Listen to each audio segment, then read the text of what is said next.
Assalamualaikum semua. Salam sejahtera.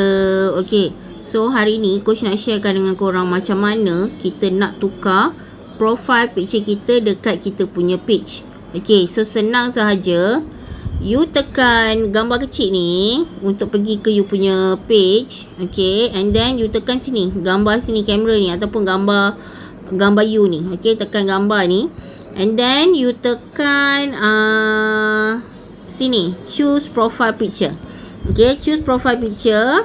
And then you masukkan letak gambar ni, gambar poster yang coach dah bagi ni. Okay, sebab kenapa guna gambar poster ni? Supaya trust tu, sebab bila customer nak membeli dengan kita, dia kena percaya kita dulu, baru dia akan boleh membeli dengan kita. Okay, so ini akan naikkan dia punya trust. Okay, sebab you guna official poster. Okay, so lepas tu you tekan save. Dah siap, macam tu je. Dah siap, macam itu sahaja. Okay, macam itu sahaja. Okay, so kat sini dia dah bertukar. Nampak tak? Dah bertukar. Okay, so itu sahaja. Kalau ada apa-apa yang you tak faham, terus tanya. Tolong terus tanya. Okay, itu sahaja. Bye. Assalamualaikum.